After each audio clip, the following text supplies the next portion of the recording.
Ang trailer na ito ay rated H for honest. Sa isang bansa, puno ng mga magugulo, may ingay, masikip, at mga nakakairita. Oo, naiintindihan ko magulo tong mundong to. Maingay, masikip, nakakairita. Tama ka nga dyan, Father. Inihahandog ang pelikula na puno nga ng mga yon na mapapaisip ka. Ba't ako may mga pakialam sa mga tao na ito? Bakit ang daming bida? Fruitcake! Teka, tama nyo nga ako pero wala namang fruitcake sa pelikula na to, di ba? Yun, may isa! Sana yung original na kanta ng Eraserheads na lang ginamit nila dito.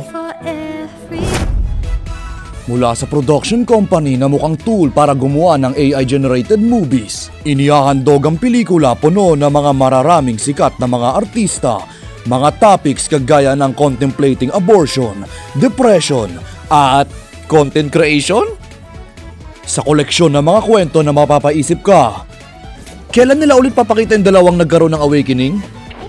Pinasok ko yung dila ko sa bibig mo, yun ba yun? Yun.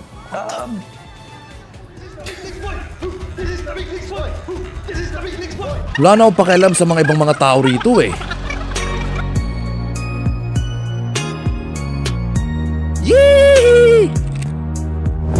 Panoorin ang mga ilang kwento na walang pinagkakapareho ng elemento na medyo konektado sa isang rason para hindi lang siya magbukang clips ng bubblegum na walang may gustong manood.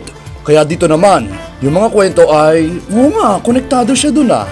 Kagaya ng kaibigan pala ng kapatid ng Englisherong ito yung naging drug smuggler dahil lang simp siya sa isang babae. Kaya sa isang rason nakuha niya yung manok ng probinsyano na ito na ibibigay niya dapat sa kanyang ex na pinatulan nitong corrupt pero na-redeem na politician na kinikritical na tinututukan ng dalawang bading na ito. May parehas kang enjoyment dito kung isa kang therapist at pinagsabay-sabay mo lahat ng kliyente mo. Also, nandito nga rin pala sila Empoy at Ria Ataide.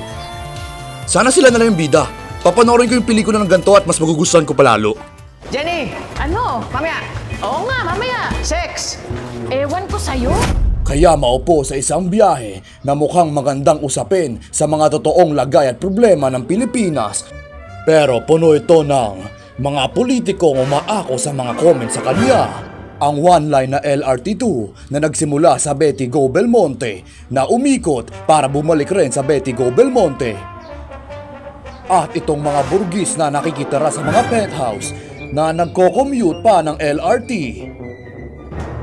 In fact, mas bilib ako kung hindi na natin mapapanood yung mga backstory nila at samahan na lang natin yung commute nila sa tren at biglang nagkaroon ng mga zombie.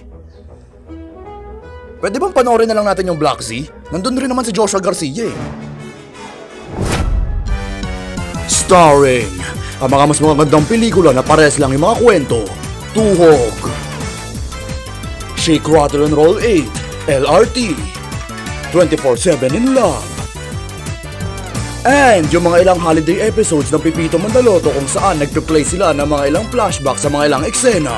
Maraming malalaking nangyari nitong nakaraang taon, di ba?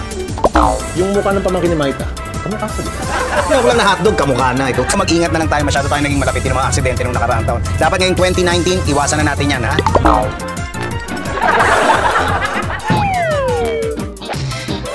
Goldilocks. Bakit ginaganito pa rin nating trope yung mga probinsyano?